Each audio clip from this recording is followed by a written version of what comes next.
Trade prices, a closely guarded secret of most grey watch market dealers. They'll only tell you if you ask, and actually nowadays you'll be lucky to even get an offer on your Rolex without needing to squeeze it out of them. It's become almost customary lately that sellers will approach a dealer only to get the lackadaisical response of, "How much are you looking to get for it?" And you've done your research, you have a price in mind, you respond with such price suggestion only to be left in most cases on scene.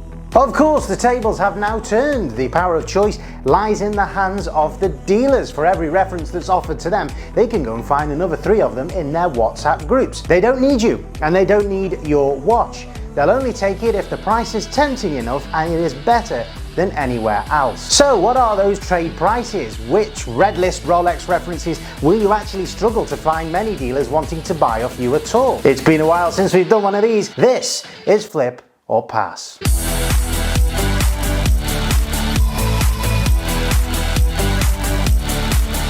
Hi guys, I'm Vinny, welcome back. Now, I was having an interesting conversation the other week with a fellow dealer in the industry. He's got big connections in the north of England with authorised dealers. Now, I was amazed to hear that he advised that one of perhaps the easiest steel Rolexes to get hold of right now is a Submariner, and a steel Submariner as well, specifically the no date 124060. So let's have a look at this watch then as a potential opportunity for making a flip, a very quick flip out of the authorised dealer. The current retail price on that is £8,050. However, a dealer may only offer you around about the same, so that would be a break even. It is not an opportunity for flippers to make a profit on at all. It is fascinating now to see that even a Submariner doesn't have or command a premium on the secondary market in terms of trade value.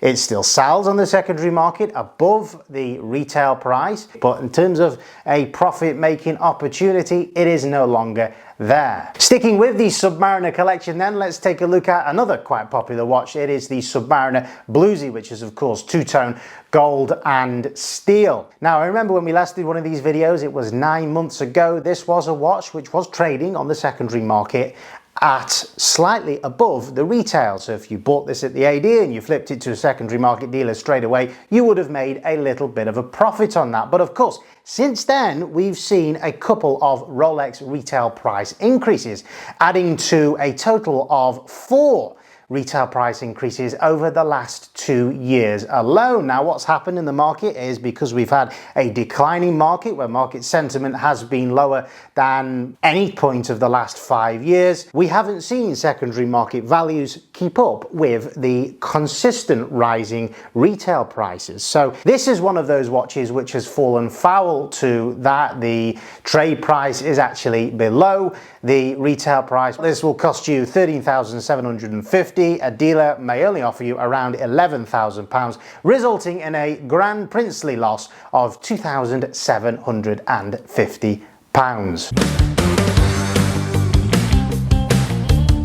How about the GMT Master 2 collection then? And we have a newcomer. Specifically, I'm referring to the Guinness. It is the two-tone yellow, gold and steel 126713 Gurner.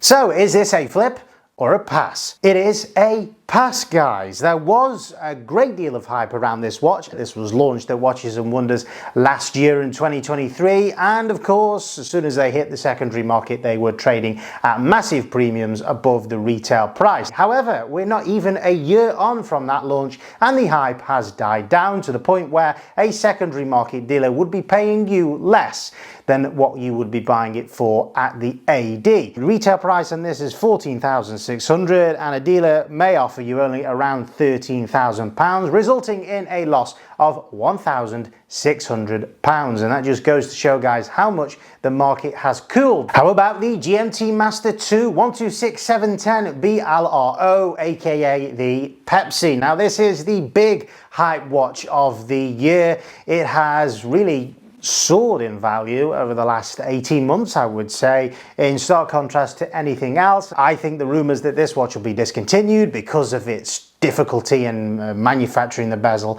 are absolute nonsense. It is merely probably just a ploy for secondary market dealers to drive up the price and achieve bigger margins. Is this a flip or a pass? Fresh out of the AD, it is a flip, and quite a profitable one as well. At retail, this is now a watch which stands at £9,550, and a dealer may offer you around £15,000 for a brand new 2024 Jubilee version of this piece, which is an enormous profit of £5,450. How about the root beer then? This reached heights of all the way up to £20,000 on the secondary market. Now, of course, that price has tumbled, as with everything else. Flip or pass? It is now a pass. This now has a retail price of £14,300, and a dealer may only offer you around £13,400.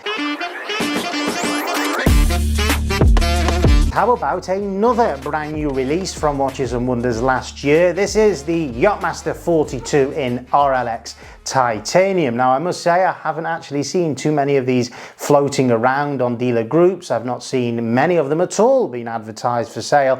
And when I look online, I can only see 2 vendors in the United Kingdom who have this watch available and ready for sale. They are 2 of the larger entities here in the UK, and incredibly, they're asking around £35,000 still. Would I consider this to be a flip or a pass fresh out of the authorized dealer? Well, looking at current prices, I think this is a big flip opportunity if you can get one, because they're that rare. As I say, you could stand to make almost double money on this watch. I think a dealer may offer you around £25,000 to £30,000 on this. Looking at some of those, as I said, that are available for sale right now, I don't think they're going to shift at that price. They're probably going to need to reduce those prices. If you're making £12,500, that is a very good day at the office. Let's explore another Yachtmaster then, which was probably the most coveted Yachtmaster 40 of all. It is the slate dial. The Yachtmaster started to fly, started to take off in those last few months of the,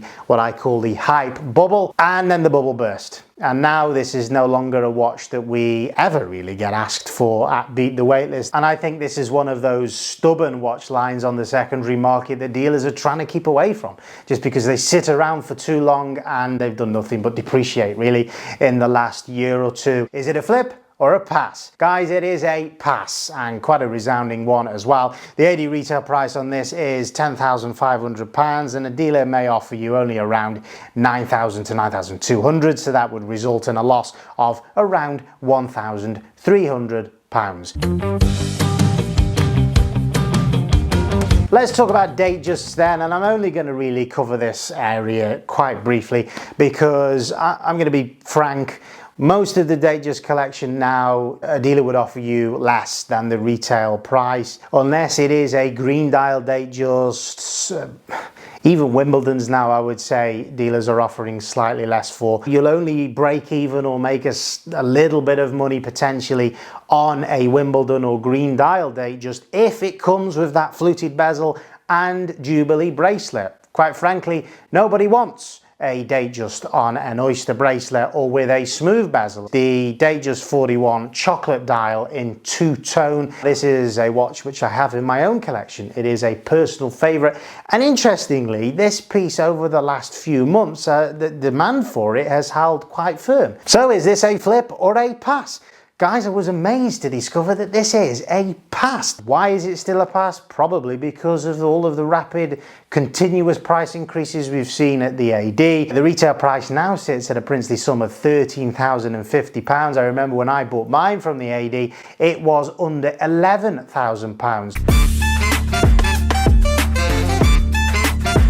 Let's move on to something juicier. It is now time for the Daytona collection. The 116503 with the black dial. Is it a flip or a pass? It is a pass. And to my great surprise, this is a resounding pass that would result in a loss of around £3,000. Let's turn our attention back to one of those big hype watches during the peak of the market that every crypto bro and every finance guy wore at the time. This is the rose gold olive dial day date. I never liked this watch. I never understood why it went at ridiculous premiums on the secondary market. I remember at one point you could profit by up to £25,000 flipping this to your grey market dealer. Is it a flip or a pass? It is now a pass. As with many of the other watches we've spoken about in this video, demand for it has fallen through the floor. It is now a watch which stands at £36,400 at the AD, and a dealer may only offer you around £33,000 for that watch. So if you've made it this far, I think you quite rightly would assume that the days of the flipper now are pretty much over. That's why I wanted to look at the entry-level Rolex pieces within their collection, and specifically the Oyster Perpetual line. Now, this was an entire collection which traded slightly above the retail price when they first were released. Is that still the case? Let's have a look at the last remaining colourful dial on a 41mm Oyster Perpetual, and it is of course the green dial. This is now a watch at retail which stands at a very, very reasonable £5,550. A dealer would offer you around £6,300, which would result in a profit of £750. That is a flip opportunity, but I think these are still very difficult to get hold of at the AD, and they will keep that slight premium on the secondary market because of the price at which they are positioned. That means that much more people are in the market to buy them because much more people can afford them. Let's have a look at the 36mm Oyster Perpetual with turquoise dial end. The AD retail price on this now is £5,300, and a dealer would offer you around £9,000 on that. So a very handsome profit of £3,600, which percentage-wise represents probably the best flip opportunity of any Rolex in their collection. Now, hell, if you can buy one of these at your AD, that is going to probably always be a watch which will make you a profit on the secondary market. Let's chat about the Explorer 2 line, and specifically the Polar dial. At the price point that they can be picked up at now, it represents great bang for buck. I have no idea why the hell anyone would buy a GMT Master 2 at £4,000 or £5,000 more than this, because it does pretty much the same job. I mean, you're only ever going to want to need to track 2 time zones anyway. This is a £8,500 watch, but a dealer would only offer you around £7,400 for this. So that, of course, is a loss. Now, at the top of the video, I made reference to something that I call the Rolex Flippers Red List. The practice of building a spend history with your authorized dealer and answering every phone call that you get and accepting watches that you may know are a pass and you'll lose a little bit of money for on the secondary market.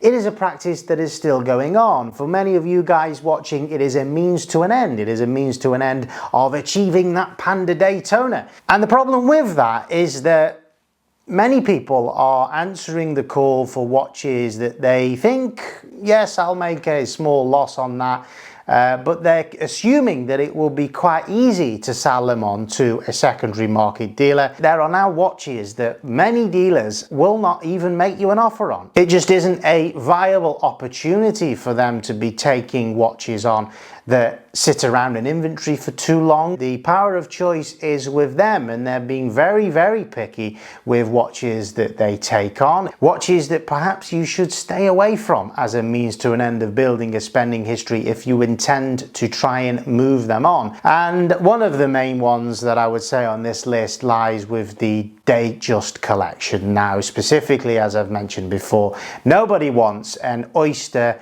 bracelet Datejust. Nobody wants a Datejust with a smooth bezel. They know, those dealers who are making those offers know that there isn't much competition for it. So they are going to bid lower because they can bid lower. And primarily because they'll also know that this is going to be a watch which is going to sit around for longer, their capital is going to be tied up in that watch for longer, and therefore represents a greater risk of it being exposed to market volatility. The longer they keep it in stock, the more likelihood it is that the value of that will depreciate. So that's going to be built into their margin. Other watches on that red list, I would say, probably is the entire Yachtmaster collection. Day dates now, if you're given the call for even a chocolate bullet dial rose day date. That represents a big loss flipping it to a secondary market dealer. Not all secondary market dealers would actually be interested in taking that into its inventory because they could buy 2 or 3 stainless steel pieces that they could flip much quicker. Go check out beatthewaitlist-watches.com and I will see you next time. Take care.